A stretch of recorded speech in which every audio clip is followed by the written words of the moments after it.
Good afternoon, everyone. Thanks for coming out. All right. So I'll give my little speech.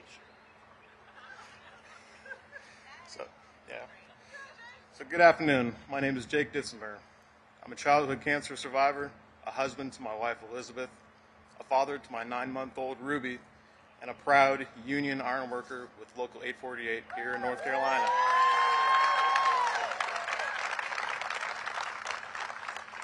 I started out studying to be a journalist, believe it or not, but the college classroom wasn't for me. In my early 20s, I enrolled in a welding class and worked as a non-union construction worker, but that didn't provide the life I had hoped for. In 2017, I turned my life around by joining the Union Ironworkers Registered Apprenticeship. I'm now able to support my family, and I pay it forward by being an instructor for the Ironworkers Local 848 Apprenticeship. My students learn to weld, connect iron, and tie rebar. But just as importantly, they learn teamwork and how to look out for each other, so they'll all come home safe every day. Watching the apprentices I've mentored graduate to strong careers as ironworkers is the most rewarding job anyone could ask for. Thanks to this administration, my students have a great opportunity.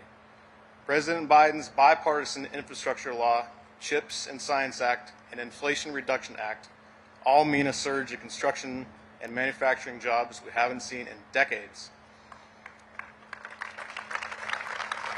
The apprentices in my classroom will build these projects. They will build bridges and airports, erect offshore wind turbines, and raise high-tech factories like the one we're at today. And thanks to this president, these will be the jobs that can support a family like mine. Joe Biden has always stood with union workers like me. As president, he has preserved and expanded registered apprenticeships, prevailing wage, and the use of project labor agreements. He has fought and will continue to fight for workers' rights to organize and empower themselves all across the country. It is my honor to introduce this fighter and champion for working-class Americans like me. He spent the last 2 years steering us back to a country that builds things again, and I hope he keeps doing that for many more years to come. Ladies and gentlemen, the President of the United States, Joe Biden.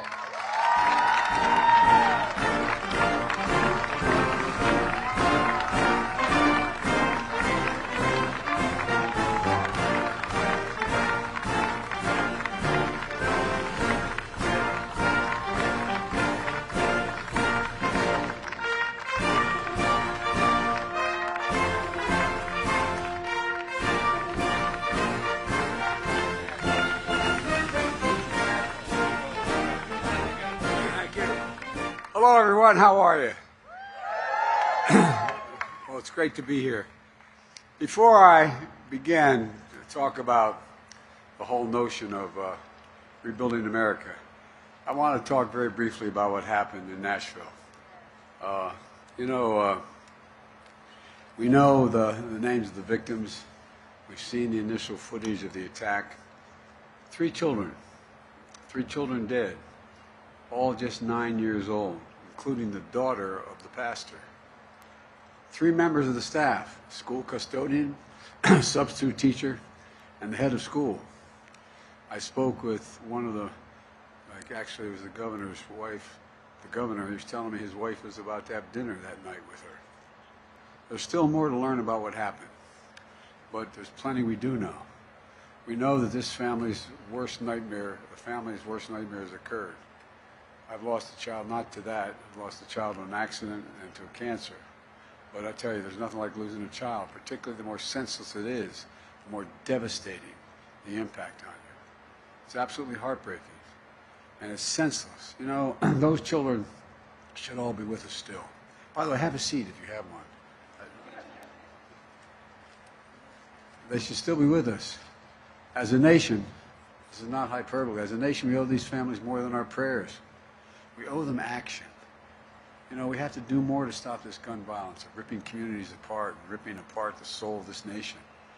Protect our children so they learn how to read and write instead of duck and cover in the classroom. You know, we need to act. These are weapons of war. I'm a Second Amendment guy. I have 2 shotguns. My sons have shotguns. You know, but our states, you know, everybody thinks somehow the Second Amendment is absolute. You're not allowed to go out and own an automatic weapon. You're not allowed to own a machine gun. You're not allowed to own a flamethrower. You're not allowed to own so many other things. Why in God's name do we allow these weapons of war in our streets and at our schools? According to law enforcement, the shooter of this horror had 2 assault weapons and a pistol. And what in God's name are we doing? These guns are this is hard to believe. I never thought when I started my public life that guns would be the #1 killer of children in America. Guns, #1. It's sick. And overwhelmingly a majority of gun owners agree. We have to do something. Not just everybody, the gun owners agree. There's a moral price to pay for inaction. Last year, we came together to pass the most significant gun safety legislation in 30 years.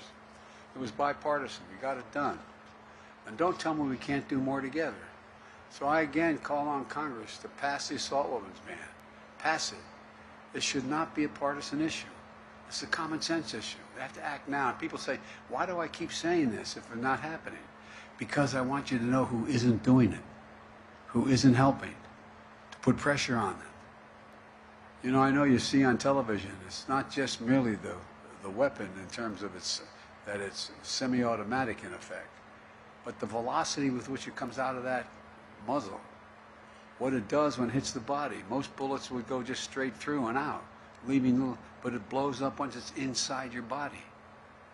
What in God's name does anyone need that for in America? Folks, look, let me come to speak to what I came to talk about. I want to thank Jake for the introduction, and Mayor Elaine O'Neill, thank you for the passport in the city. And Governor Cooper, thanks for inviting me back to North Carolina. I see he should know better, but he's invited me back. We've been doing this a lot. Where is the Gov? There he is. By the way, if you had to name the 5 best governors of either party in the United States of America, this guy is one of them. You really are. And you know why? You all know it, whether you're Democrat or Republican, liberal or conservative. He has more integrity in his little finger than most people have in their whole body. What he says you can count on. He's completely straight. We're also committed to this state. You're here on your wedding anniversary, and I just want you to know I sent flowers to your wife. I don't know about you. You better damn well be in time for that dinner. He has dinner later tonight. I'm not going to tell you the time because you may want to go to the same restaurant. But the fact is that I promise I'm not going to speak till 6:30. That's when the dinner is. Gov, thanks for being here today, but thanks for your friendship. And you have 2 great freshman members of Congress, Representative Valerie Fushi. Valerie, where are you sitting? There you are, Valerie. And Representative Wiley Nickel. Wiley, stand up, man. They're fighting hard for the people of North Carolina. And Secretary Gina Raimondo, former governor, is doing an incredible job as a cabinet member with me, and she is implementing the laws we've just passed, and we're going to change this country. And Wolfspeed CEO, Greg Lowe. Greg's over there. There you go, Greg. I was doing some photos, and a guy walked through the line and said, last time you were here for light bulbs. Have a lot more light bulbs now. Anyway, thanks for partnering with Governor Cooper on this historic investment. And this is the largest investment in manufacturing in the history of North Carolina. I've asked CEOs this question repeatedly since we began passing this legislation. When the United States invests considerable resources in new industry, does it encourage businesses to get in the game or discourage it? And the answer is universal. It encourages business to get in the game. Federal investment attracts private sector investment. It creates jobs and industries. And it demonstrates we're all in this together. And that's what today's about. We're here to talk about what we're doing to invest in America, to invest in North Carolina, and the progress we made building an economy from the middle out, the bottom up, not trickle down from the top down. That never landed on my dad's kitchen table, the trickle-down piece. Progress we made creating strong, sustainable economic growth. We passed the American Rescue Plan right after I was elected, the most aggressive economic recovery package since Franklin Roosevelt. We passed the bipartisan infrastructure law, the most substantial investment since President Eisenhower's investment in infrastructure, roads, bridges, ports, airports, clean water, high-speed internet. And we passed the CHIPS and Science Act, most significant investment in manufacturing and research development in our history. We used to invest 2% of our GDP in research and development. The last 35 years, it got down to 0.7%. But America's coming back. We're determined to lead the world in the manufacturing of semiconductors. We invented semiconductors in the United States of America. The Inflation Reduction Act is the most transformational investment in our climate ever, anywhere in the world.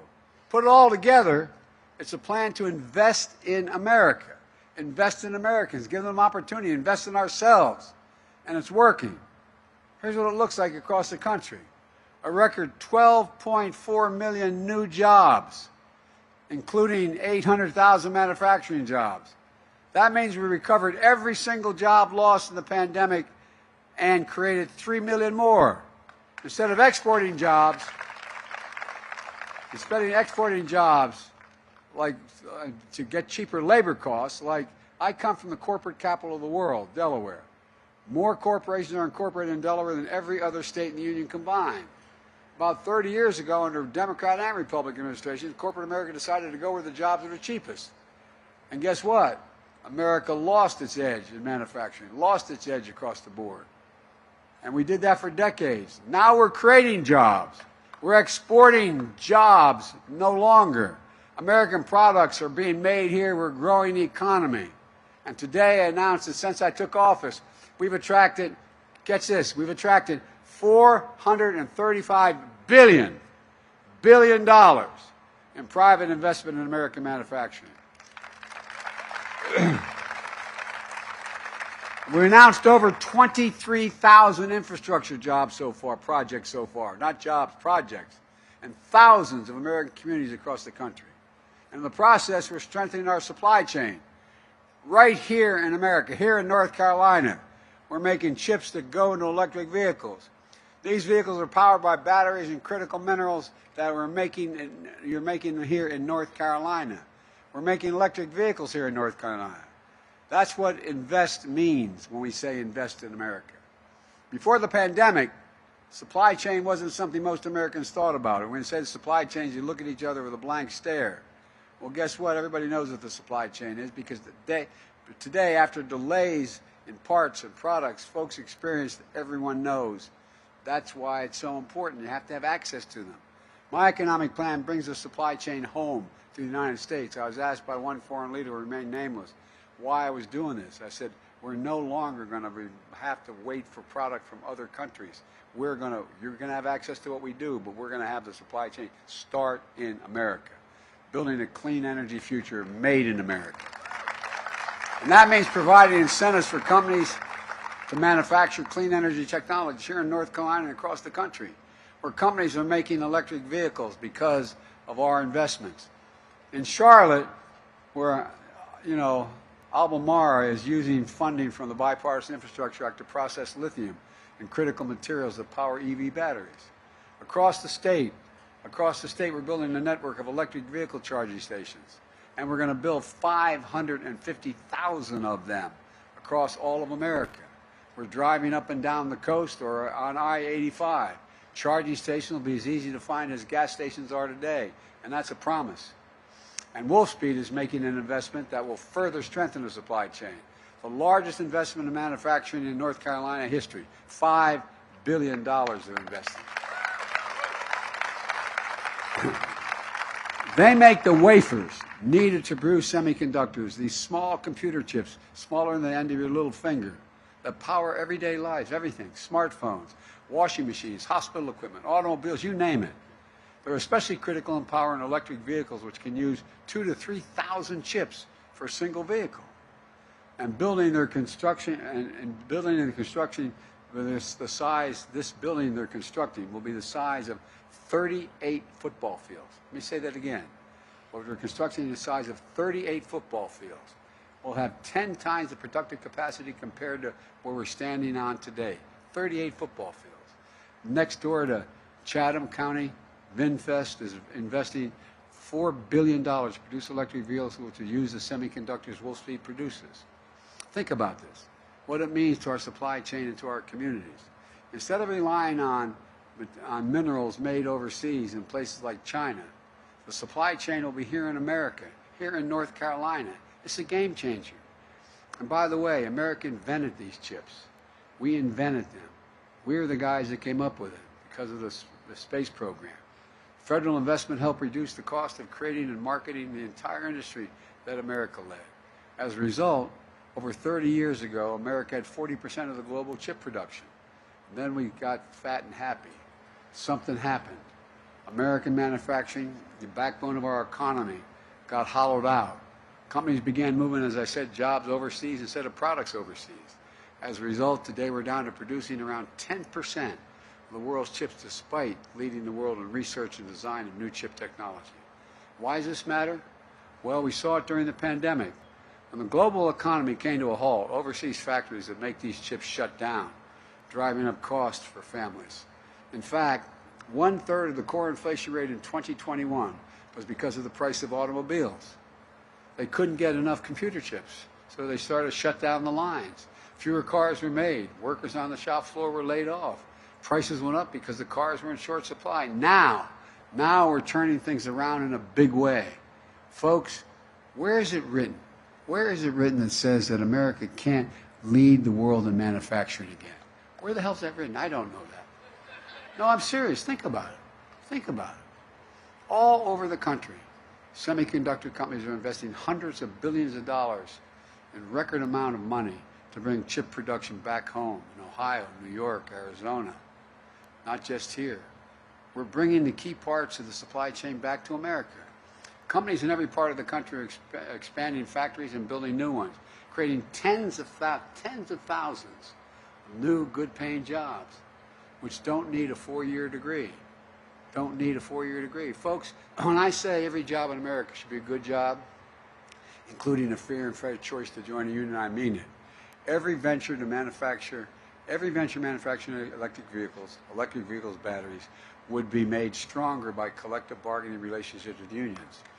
Look, we're working to ensure clean energy manufacturing future is also supports the American working family and good union jobs. And by the way, everybody thinks you want to be an electrician, you show up and you say, I want to be an electrician. You go to a 4 or 5 year apprenticeship. It's like going back to school. You don't get the pay until you are qualified fully. It takes 4 to 5 years of training. That's why they're the best workers in the world. I asked the South Korean chip manufacturing company why they're moving billions of dollars to the United States to build factories here. He said, because, I swear to God, he said, because you have the best workers in the world and the safest place in the world to build them. Listen, I know many of you here in North Carolina and many of you watching at home, like the folks I grew up with in Scranton, Pennsylvania, and Claymont, Delaware. You feel left out, left behind in an economy that's rapidly changing. I get it. But hear me. We will leave no one behind in this new ventures. We're going to make sure all American workers, with college degrees or without college degrees, are prepared to compete with anyone else in the world. We're working with companies and community colleges, technical schools, union-led registered apprentice and training program to make that happen. In fact, Wolfspeed is partnering with North Carolina Community College and North Carolina A&T, an HBCU that produces more black engineers than anywhere in the country to train workers and build that pipeline to fill the jobs we're creating. In partnerships with HBCUs like North Carolina A&T, North Carolina Central University here in Durham, the community colleges across the state, they're going to receive $60 million in the American Rescue Plan funding to create new pipelines for good-paying jobs in biotech, manufacturing, cybersecurity, and shipbuilding. The top private sector companies have committed to hire at least 3,000 North Carolinians from a new clean job training pipeline funded by the American Rescue Plan. Wolfspeed Wolfspeed investment alone is going to lead to 1,800 North Carolina jobs, the vast majority of which won't require a college degree. And guess what? The average pay for those non-college graduates will be $80,000 a year. That's almost double the average annual wage at Chatham County and where the new plant's going to be built. It's not just clean energy manufacturing. Next door in Pittsburgh, the town getting $18 million to keep contaminants out of their drinking water. Northeastern North Carolina, Alligator River Bridge, connecting I-95 and the Outer Banks, will be replaced with a modern bridge so folks headed to the beach don't face the frustrating delays and detours. Talk to one of the 700,000 North Carolinian families who are able to afford high-speed internet because of our infrastructure law. We put it in and it's available. No more having to pull up to a parking lot outside of McDonald's to have to turn on the internet so your kid can do their homework when they're doing it online. And by the way, just yesterday, North Carolina, because of your governor and state legislature, became the 40th state to expand Medicaid under the Affordable Care Act. The fourth since I took office, including funding for the American Rescue Plan. 600,000 North Carolinians are about to qualify for high-quality health care, actually can afford it now for the first time in their lives. So thank you, Gov. It's a gigantic deal. It really is. It's a big deal. Folks, this matters. And thanks to Governor Cooper's leadership putting these federal dollars to work, people are starting to feel the effects of in their everyday lives. And these investments, what they mean now. By the way, one thing that's not part of the infrastructure bill, but it's sort of health infrastructure. We finally, after years and years, are able to take on big pharma. Any of you who know anybody who has type 1 diabetes or type 2 diabetes, raise your hand if you know anybody. Well, guess what? You've been paying $400 to $500 a vial for that insulin you need to stay alive. Well, guess what? Now they cannot charge you more than $35. $35. Because it costs them only $10 to make. And folks, that's not all. You know, a lot of people, particularly those on Medicare, they have health care bills that are insurance bills for their insurance that is incredibly high. So for drugs. So for example, you have a serious cancer problem. You can be paying $13,000, $14,000 a year. Under the new law, no one's going to have to pay more than $2,000 a year for their health care, period. And guess what? In the process, I'm cutting the federal budget $168 billion. You know why? Because Medicare doesn't have to pay out those exorbitant, undeserved fees. They'll pay out what it's worth. So, folks, this not only helps patients, but it helps the economy. All these investments mean that now, if you grow up in North Carolina, you go to school in North Carolina, you can stay in North Carolina, and with a good job, and you can raise a family. And how many of you before had in small towns in North Carolina, someone goes out and gets a decent education, and the son or daughter comes in, Mom, I can't stay here. There's no jobs for me. I got to leave. Well, you're going to be able to stay. You're going to be able to stay.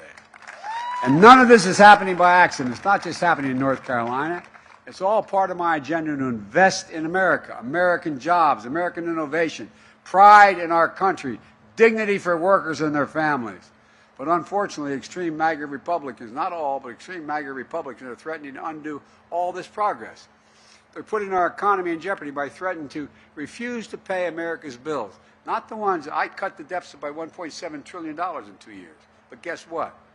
They're talking about not paying our debt, which has accumulated over 200 years. All this, when you hear these trillion-dollar numbers, that's 200 years of debt accumulated. 200 years.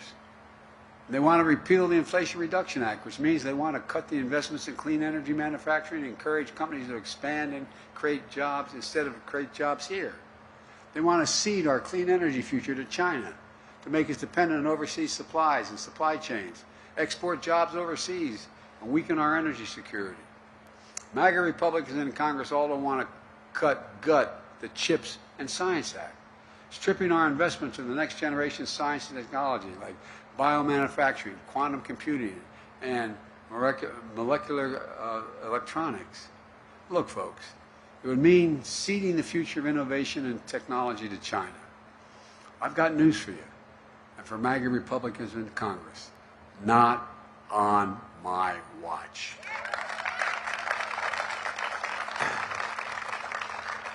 We're not going to let them undo all the progress we made. There's a number of Republicans that feel the same way. Let me close with this. I've been determined to make things in this country again, to build American manufacturing capacity, to make sure we're never and again for a position like we were during the pandemic.